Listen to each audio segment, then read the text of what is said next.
पहली बार आज़ादी के बाद बिहार के इतिहास में सबसे ज़्यादा वोट पड़ा है और ये अपने आप में एक बहुत बड़ा संकेत है, बदलाव का संकेत है। पहली बार बिहार में इतनी बड़ी संख्या में वोट पड़ा है, तो एक तरीके से गांधी के इस आश्रम में गांधी के विचार से लोकतंत्र के मानने वाले लोग की सबसे बड़ी जीत है कि बिहार में आज तक 65% वोट कभी नहीं पड़ा है।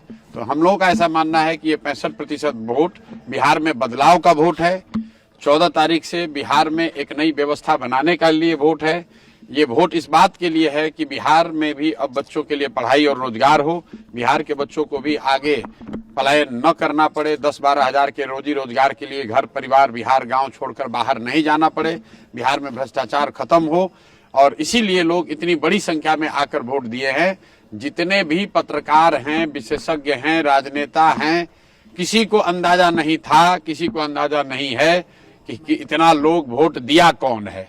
और जो लोग ये दावा कर रहे हैं कि वोट किसको पड़ा है, उसको जब ये ही नहीं पता है कि वोट पड़ा कितना है, उस दिन 3 बजे तक 4 बजे तक जब तक इलेक्शन कमीशन ने डेटा नहीं जारी किया है, चुनाव के प्रतिशत के आंकड़े जारी नहीं किए, तब तक लोगों को ये भी नहीं पता था कि वोट कितना पड़ रहा है। लेकिन लोग टीवी पर, यूट्यूब पर आकर बड़े बड़े बयान दे रहे हैं कि वोट किसको पड़ रहा है।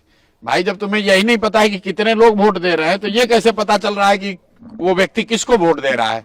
इसलिए ये लोकतंत्र का पर्व है चुनाव। 14 तारीख को परिणाम आने दीजिए, आपको दिखेगा बिहार में देश का राजनीतिक इतिहास लिखा जाता हुआ दिखेगा। जिस तरीके से चंपारण के इसी धरती से गांधी जी ने स्वतंत्रता की लड़ाई में एक नया इतिहास रचा था, एक नया सूत्र दिया था, एक नया हथियार दिया था, उसी तरीके से हम लोग का विश्वास है कि गांधी के भितिहरवा आश्रम से जो जन स्वराज का अभियान शुरू हुआ है, वो न सिर्फ बिहार में बल्कि बिहार के बाहर भी 14 तारीख को जब परिणाम आएंगे तो लोग एक इतिहास, नया इतिहास रचा जाता हुआ देखेंगे। स्कूल का बस्ता छाप पर बटन दबाएं, जन स्वराज को विजयी बनाएं।